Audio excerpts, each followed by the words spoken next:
Hello friends, I'm Rishi Patni, Amazon Trend E-commerce Specialist, Digital Marketer, Digital Entrepreneur। आज हम यहाँ बात करने वाले हैं एक कॉमन मिस्टेक की। अपने लास्ट कई सालों के एक्सपीरियंस में मैंने कई सेलर्स के साथ काम किया, हज़ारों सेलर्स की हेल्प की, उनके अकाउंट को बूस्ट करने में, उनके बंद हो चुके अकाउंट को खुलवाने में। हम लोग plan of action services provide करते हैं, तो कई सारे सेलर्स की मैंने हेल्प की। और मैंने एक कॉमन मिस्टेक नोटिस की जो कि बहुत सारे सेलर अपने बिज़नेस में करते हैं। इवन मैं कहूँगा आधे से भी ज़्यादा सेलर्स जो नया बिज़नेस स्टार्ट करते हैं ई कॉमर्स का अमेज़ॉन पे, वो एक कॉमन मिस्टेक करते हैं जिसकी वजह से उनको काफ़ी नुकसान होता है और कईयों के अकाउंट बंद हो जाते हैं, सस्पेंड हो जाते हैं। बट एक छोटी सी इन्फॉर्मेशन है ये सिर्फ जो उनके पास नहीं होती, और इस वजह से उनको लॉस हो जाता है। तो यहाँ पे मैं बहुत ही काम की इन्फॉर्मेशन आपको देने वाला हूँ। अगर आप एग्जिस्टिंग अमेज़ॉन सेलर हैं या आप इन फ्यूचर में कभी भी अमेज़ॉन पे बिज़नेस करने की सोच रहे हैं या ई कॉमर्स बिज़नेस करने की सोच रहे हैं, तो ये बहुत ही काम के इन्फॉर्मेशन होने वाली है। तो वीडियो में एंड तक ज़रूर बने रहिएगा। बहुत छोटी सी इन्फॉर्मेशन है बट बहुत बहुत ज़्यादा काम की इन्फॉर्मेशन है ये। तो इसके साथ साथ मैं आपको कहना चाहूँगा कि अगर आप सीखना चाहते हैं ई कॉमर्स ट्रेड को, तो मैं वीडियो के डिस्क्रिप्शन में अपना एक वेबसाइट का लिंक दे रहा हूँ। आप उस पर जाके विज़िट कर सकते हैं। हमारा एक कोर्स है ई कॉमर्स फॉर्चून बिल्डर। आप उसके बारे में और ज़्यादा इन्फॉर्मेशन वीडियो के डिस्क्रिप्शन में जो लिंक है वहाँ से ले सकते हैं। तो बिना आपका टाइम वेस्ट किए अब हम आज के टॉपिक को स्टार्ट करते हैं, जो कि है एक कॉमन मिस्टेक जो बहुत सारे सेलर नए सेलर करते हैं, जिसकी वजह से उनके अकाउंट सस्पेंड हो जाते हैं। तो दोस्तों, ये मिस्टेक लिस्टिंग के टाइम नए सेलर करते हैं और उनको मोस्टली केसेस में हमने ये देखा है कि उनको सही इन्फॉर्मेशन नहीं होती सेलर के पास। उन्हें पता नहीं होता कि करना क्या है। इस वजह से ज़्यादातर ये गलती सेलर से होती है। वो दूसरे किसी सेलर का प्रोडक्ट अपनी इन्वेंट्री में मैप कर देते हैं। आप अमेज़ॉन पे जब सेलर पैनल पे जाएंगे तो वहाँ पर आप किसी भी ASIN को सर्च कर ऐड प्रोडक्ट 1 बाय 1 में आप किसी भी ASIN को सर्च कर और उस पर सेल योर्स के ऑप्शन से उस ASIN को अपने इन्वेंट्री में ऐड कर सकते हैं। बट अब सेलर्स को पता नहीं है कि ऐसा कब करना है। वो उनके पास कोई भी अनलेबल्ड प्रोडक्ट होता है और वो वैसा सिमिलर दिखने वाला प्रोडक्ट अमेज़ॉन पे ढूंढते हैं और सेल योर्स का ऑप्शन जो है, सेल योर्स का बटन है, उसे क्लिक करते हैं और उस ASIN को अपने इन्वेंट्री में ऐड कर लेते हैं और यहीं पे उनसे एक बहुत बड़ी मिस्टेक हो जाती है। एक्चुअली वो ये नोटिस नहीं करते कि उनके पास जो प्रोडक्ट है वो बिना लेबल का एक जेनरिक प्रोडक्ट है और वेबसाइट पे जो प्रोडक्ट लिस्टेड है वो किसी ब्रांड का होता है। फॉर एग्जांपल वो XYZ ब्रांड का प्रोडक्ट होगा, उस पर लिखा होगा ब्रांड नेम XYZ या फिर जो भी ब्रांड नेम वहाँ पर होगा। आप प्रोडक्ट के टाइटल में भी ब्रांड नेम देख सकते हैं। शुरुआत में ब्रांड नेम होगा और प्रोडक्ट के ऊपर आप टाइटल के ऊपर देखेंगे या उसके जस्ट नीचे देखेंगे तो आपको ब्रांड नेम लिखा हुआ दिख जाएगा। तो वो प्रोडक्ट एक्चुअली उस पर्टिकुलर ब्रांड का प्रोडक्ट होता है। अगर ज़्यादातर ये ब्रांड जो हैं ये प्राइवेट लेवल ब्रांड होते हैं। अगर प्राइवेट लेवल ब्रांड कैसे बनाना है आपको अपना ये सीखना है तो आप e commerce Fortune builder course ले सकते हैं। अगेन उसमें पूरी इन्फॉर्मेशन आपको मिलेगी। डिटेल में आप जाकर वेबसाइट का लिंक देख सकते हैं। तो अगर आप कोई भी प्राइवेट लेवल ब्रांड का प्रोडक्ट है और उसको अपने इन्वेंट्री में लिस्ट कर देते हैं तो आपके पास उस प्रोडक्ट के बिल नहीं होंगे, क्योंकि वो प्रोडक्ट मार्केट में बिक ही नहीं रहा होता। वो सेलर ने अपने अमेज़ॉन या अपने किसी और ई कॉमर्स पोर्टल पे बेचने के लिए, मार्केट प्लेस पे बेचने के लिए अपना प्राइवेट लेवल क्रिएट कर रखा होता है। तो आपसे जब मार्केट प्लेस ऐसे केस में जब आप उसको अपनी इन्वेंट्री में लिस्ट कर देते हैं तो जिस सेलर का वो ब्रांड होता है वो एक कंप्लेंट डालता है मार्केट प्लेस पे, और मार्केट प्लेस आपका अकाउंट उठा के सस्पेंड कर देता है। और उसके बाद मार्केट प्लेस आपसे कहता है कि हमें बिल दीजिए अपने परचेजिंग के।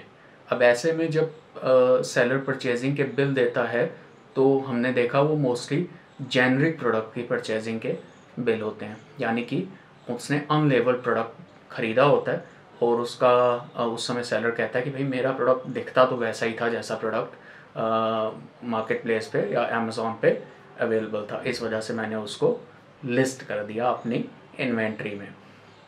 बट यहाँ पर आपको बिल चाहिए उसी पर्टिकुलर ब्रांड के जिस ब्रांड का प्रोडक्ट आपने अपनी इन्वेंट्री में लिस्ट किया है। अगर आप किसी भी ई कॉमर्स मार्केट प्लेस पर कोई भी प्रोडक्ट बेच रहे हैं तो आपके पास उसके प्रॉपर बिल होने चाहिए, उसी ब्रांड के बिल होने चाहिए जिस ब्रांड का प्रोडक्ट आप सेल करने जा रहे हैं या आप सेल कर रहे हैं, उसी ब्रांड के बिल होने चाहिए आपके पास। और ये भी इंश्योर करना आपकी रिस्पॉन्सिबिलिटी है कि आप जिस सप्लायर से वो प्रोडक्ट ले रहे हैं, वो ब्रांडेड प्रोडक्ट ले रहे हैं, वो उस पर्टिकुलर ब्रांड का जेन्युइन सप्लायर होना चाहिए। अगर आपको सप्लाई चेन प्रूव करने के लिए कहे मार्केट प्लेस तो तब क्या वो सप्लायर आपकी हेल्प करेगा? क्या वो ये प्रूव करने में आपकी हेल्प करेगा कि वो एक जेन्युइन सप्लायर है, वो उस कंपनी उस ब्रांड से ऑथराइज है उस प्रोडक्ट को बेचने के लिए?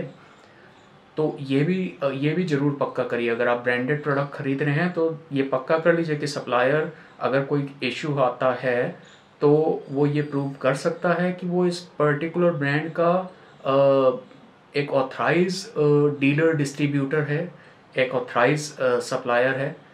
यानी कि ये भी आपकी ही रिस्पॉन्सिबिलिटी है कि आप सप्लाई चैन को वेरीफाई करने में जो भी मार्केट प्लेस है उसकी हेल्प करें। मतलब बायर को हमें चीट नहीं करना किसी भी तरीके, या बायर को चीट होने से बचाना भी आपकी रिस्पॉन्सिबिलिटी है। मार्केट प्लेस की तो है ही है पर आपकी भी है, क्योंकि आप एज अ पार्टनर काम कर रहे हैं मार्केट प्लेस के साथ। तो आप दोनों की रिस्पॉन्सिबिलिटी है कि बायर को किसी भी तरह की चीटिंग से बचाएं। तो प्रोडक्ट जब आप परचेज़ कर रहे हैं तो सप्लायर को वेरीफाई करना ये आपकी प्राइमरी रिस्पॉन्सिबिलिटी है। तो इसको समझ के चलिए, ठीक है। तो अगर आप कोई ब्रांडेड प्रोडक्ट सेल करने जा रहे हैं तो वेरीफाई कर लीजिए आपका सप्लायर जो है वो जेन्युइन सप्लायर है या नहीं। और अगर ब्रांडेड प्रोडक्ट नहीं है, जेनरिक प्रोडक्ट है, बिना लेबल का प्रोडक्ट है, जेनरिक मतलब जिसके ऊपर कोई भी लेबल नहीं है, अगर ऐसा प्रोडक्ट है तो फिर आप या तो उसको as a generic listing list कर सकते हैं, यानी कि जेनरिक मतलब बिना किसी भी लेबल का प्रोडक्ट, या फिर आप अपना खुद का प्राइवेट लेबल क्रिएट कर सकते हैं और रीलेबलिंग कर सकते हैं। मार्केट से बिना लेबल का प्रोडक्ट खरीद कर उसकी रीलेबलिंग कर कर उसकी अपने ब्रांड अपने लेबल में पैकिंग कर कर और एक प्राइवेट लेबल क्रिएट कर सकते हैं। कैसे करना है ये डिटेल चाहिए तो ये डिटेल आप डिस्क्रिप्शन में लिंक दिया है, वहाँ से जाकर ई कॉमर्स फॉर्चून बिल्डर देख सकते हैं और वहाँ पे आपको काफ़ी सारी इन्फॉर्मेशन मिल जाएगी। वहाँ हम आपको ये तो बताते ही बताते हैं कि बिज़नेस को चलाने का फॉर्मूला क्या है, प्लस आपको ये भी बताते हैं कि कौन कौन सी ऐसी गलतियां हैं जिससे आपको बच के चलना है, जो आपको नहीं करनी, क्योंकि गलतियों का पता होना बहुत ज़रूरी है। आपको चलाने का फॉर्मूला पता होना चाहिए प्लस आपको गलतियां पता होनी चाहिए, क्योंकि दोस्त बिज़नेस उसी का चलता है जो बिज़नेस को सही तरीके से सीखता है और सारे इन और आउट बिज़नेस के जानता होता है। उसी का बिज़नेस चल सकता है क्योंकि उसके पास एक क्लियर विजन होता है, वो साफ साफ देख सकता है कि कहाँ पे गड्ढा है, कहाँ पे रोड सही है, और वो उस अकॉर्डिंग चल सकता है। आप समझ रहे हैं मैं क्या कह रहा हूँ? आपके पास क्लियर विजन होना चाहिए, इसके लिए सीखना बहुत ज़रूरी है। तो ज़रूर डिटेल में जाकर आप चेक करिए ई कॉमर्स फॉर्चून बिल्डर को।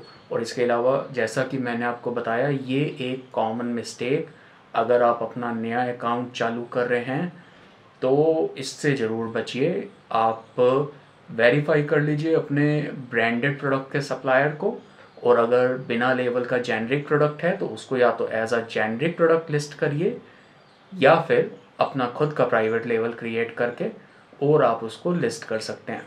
अगर जेनरिक बिना लेबल का प्रोडक्ट है तो किसी और के प्राइवेट लेबल के प्रोडक्ट को अपने अकाउंट में बिल्कुल भी मैप मत करिए, क्योंकि ऐसा करते ही कुछ ही दिनों में आपका अकाउंट बंद हो सकता है, और एक बार सस्पेंड हो गया तो फिर खुलवाना इट्स टफ, बहुत मुश्किल होता है। मतलब हो सकता है दोबारा चांस ना मिले आपको कभी भी उस मार्केट प्लेस पे सेल करने का।